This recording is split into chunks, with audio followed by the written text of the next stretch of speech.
Sam. And I'm Ryan. And this is the first vlog that we are filming documenting our move to Bali. We've always loved Bali. We've been there a few times. We absolutely love the food, we love the culture, the weather, the people. Everyone there is so friendly, and it is just a lifestyle that we want to live. So we decided to move there. So in December 2019, we decided that we wanted to make the move to Bali. There were kind of echoes overseas of coronavirus and that it may affect travel plans. So we took some advice that we were given from our travel agent and we didn't book flights just to kind of see what happened. And then in March 2020, New Zealand went into level 4 lockdown where you were basically confined to your home. And travel was not going to be on the horizon for much longer. Fast forward to December 2021, and we handed in our notice at our retail jobs and threw caution to the wind, booked our flights. So why are we making these videos? Well, for one, it's for us. We want to document our trip and our travels. The second reason is for family and friends, so they can see what we're up to. And 3, if you're watching this, maybe you want to go to Bali or any other country for that matter, or maybe you just want to follow us, and that's cool too. Totally. So we're currently in what I guess you could call a self-imposed isolation.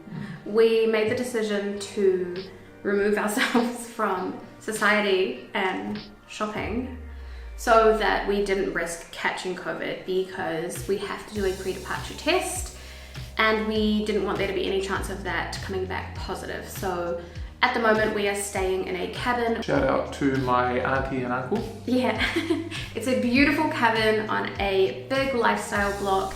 It has everything that we could possibly need. There's plenty of land, there's plenty of space, there's plenty of animals. It's absolutely fantastic. So we have been here for about 10 days so far, and we will be here for another 5 days before we board our flight to move overseas and move to Bali. So obviously we've been stuck in this cabin for about 10 days, but we haven't killed each other yet, right? No, we've been close though. There's been a few times, but not yet. So as just mentioned, we resigned from our job in mid-December. Since then, we've sold everything we've owned and been living out of a suitcase each. And we understand that this will be our life for at least the next half year or possibly longer. But it's going all right. Yeah. It's a good feeling. So when we decided that we wanted to move to Bali, the situation regarding getting in was pretty volatile. There were a lot of hoops that we needed to jump through, but we were happy to jump through them because we had made this decision and we were committing, essentially. First and foremost, you had to be vaccinated. We are double vaxxed, but vaccination is mandatory at the moment to enter Indonesia as a whole. Secondly, when we decided to go there, you couldn't go in as a tourist, so we had to apply for a special visa. We went in, or are going in, on a B211A visa, which they're just kind of coining a visit visa, but it gets us 180 days in Indonesia, so we can travel around the outer islands. However, if we leave Indonesia, the visa expires and we would have to re-enter under a different visa. The other thing that was required at the time was a PCR test prior to departure, a PCR test upon arrival at the airport, and then a PCR test on day 3 of your quarantine. So that's another thing. Quarantine was mandatory. We had to book a 4-day, 3-night stay in quarantine in a government registered hotel, and we were not allowed to leave our hotel room. So we were going to be confined to that hotel room for the 4 days and the 3 nights. Provided we tested negative on day 3, we were then allowed to leave and go wherever we wanted. The other thing that they require is you have to have medical insurance covering COVID. So we've gone with a really great company, which we will talk about a little bit later, but our insurance covers COVID. They just treat it like a medical expense. Another thing that you had to do was download an app that was created by the Balinese government. In that app was what they were calling an e-hack, which was an electronic health alert card where your vaccination status would be uploaded to and any testing results that you had while you were in Indonesia. However, since we booked way back at the start of the year, everything has changed and it is now considerably easier to get into Indonesia. Now there is no isolation in Bali. You don't have to wait in your hotel room. You are free to roam wherever you like after arrival. There is no PCR test at the airport. However, they will scan you with a temperature gun, I believe, and if you are over 37.5 degrees, you will have to undergo a PCR test, but if you're under, you're free to go. You will still need the app to download for Indonesia, although you do not need to fill out the e-hack side of things. You still need to be vaccinated, and of course insurance is still a thing. Insurance is good no matter where you're going. Alright, what visa are we using? I mentioned earlier that we are using a B211A visa, which we got through Bali Visas.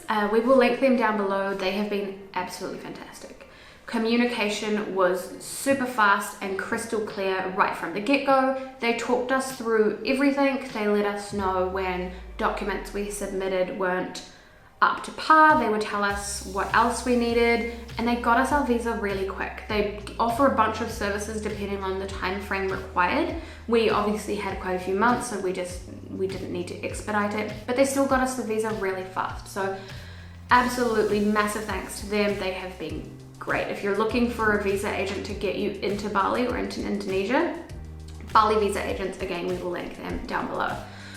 The paperwork required is extensive. There's copies of passports, there's photos, you need a sponsorship letter from the visa company, you need to fill out 3 different declarations. Basically, to sum it up, they say that you're going to comply with all government protocols, you're also going to comply with any COVID protocols. There's quite a few steps involved. You need to show proof of funds, so you need to show that you have a certain amount in your bank account so that you can support yourself while you're in Bali. Obviously it's 180 days, that's a really long time, so they want to know that you can actually support yourself while you're there. Insurance. It is very important and crucial while you're traveling, especially in today's time. The company we decided to go with is called Safety Wing. Again, we'll link it in the description if you want to check it out. We went with them because they're more for digital nomads, but you don't have to be a digital nomad to specifically go with them. They do cover COVID, which is another requirement, and they also give you a letter to give to immigration on your way to the airport, which you'll need to display. Currently it's $42 USD a month, which is very reasonable. The website is very easy to use. The sign up was very easy, and they send you an identity card instantly, which you will need. Okay, the lighting is going bad, so we are going to wrap things up. Hopefully we have covered everything in this video about our move to Bali. In the next video, you will see exactly what it is like to travel on the tail end of a pandemic, what it's like at the airport, getting onto the plane, safety measures, hygiene measures, airplane food, and then what it's like in Bali's international airport, and the COVID kind of protocols and social distancing and things that are in place there. Guys, if you have any questions, put it in the comments down below this video and I will personally reply to you, or at least try to. Also, don't forget to like and subscribe. Liking lets us know that we've done something good, that we're on the right track. If you have any comments regarding the video, just again let us know down below. But also, don't forget to subscribe. With every single new subscriber, our subscriber count goes up by 1, which is so great. So don't forget to do that. But until next time, bye. There were a few issues getting to this point. We almost were denied exit